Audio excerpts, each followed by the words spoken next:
So like I said, in this section we're going to look at lines influenced by other Afro-Cuban instruments. We're going to start with the bongos. But before we get into the bongos, bass lines influenced by any other instrument can be a very unique and effective way of bass line construction. However, in Afro-Cuban music, because of its rhythmical richness, there are a lot of approaches and rhythmical ideas that we can apply to our bass lines when we want to try and think a little bit different. This can make them really stand out, not just in the Latin style, but in any style that you're playing. If you're looking to give your lines more momentum, then thinking rhythmically first is possibly one of the best ideas. But before you apply these to the bass, you need to understand the instrument that you're taking influence from.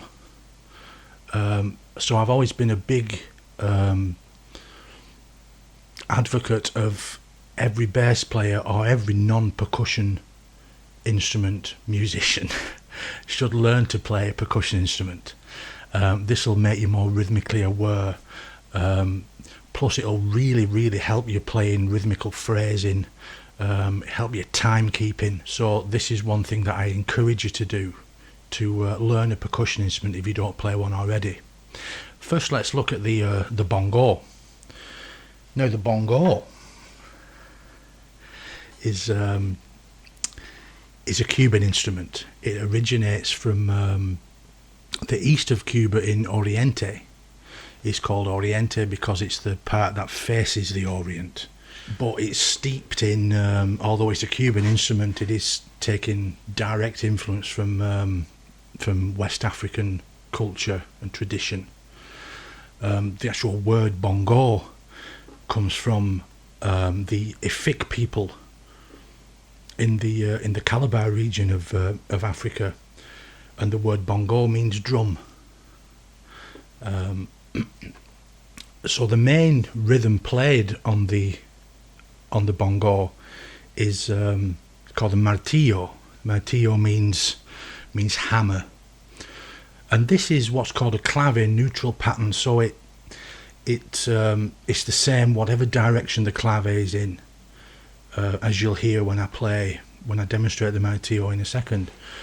But also the clave is deeply rooted in the rhythm, because when the bongosero is playing the martillo, he's also riffing around the main rhythm, which makes sense with the clave as well. When we come to adapting this to the bass, this can be really important because we're also using a very rhythmical approach, using slaps and pops, which you'll hear in a second as well.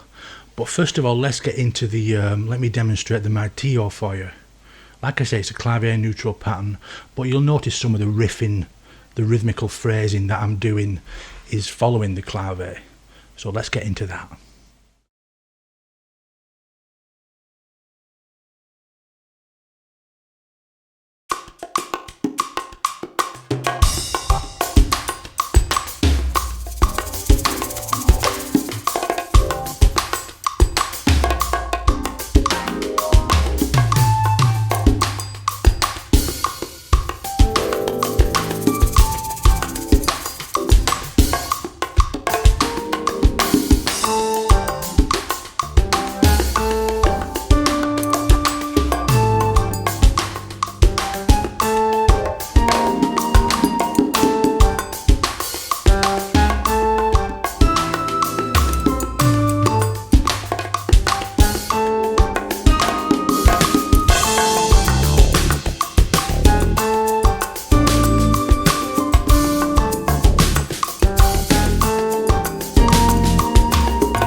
Okay, so let's get into the bass lines influenced by the Bongo Martillo.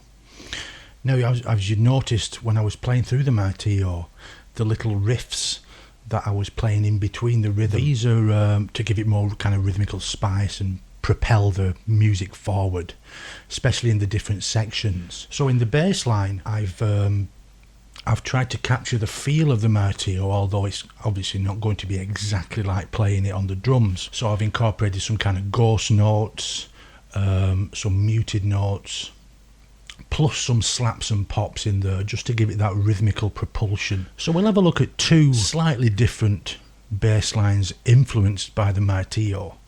So hopefully you'll be able to hear the Martillo in there, plus the rhythm influence and the little kind of riffing kind of phrases and lines that I'm taking direct influence from the bongos and adapting them to the bass. So let's get into this.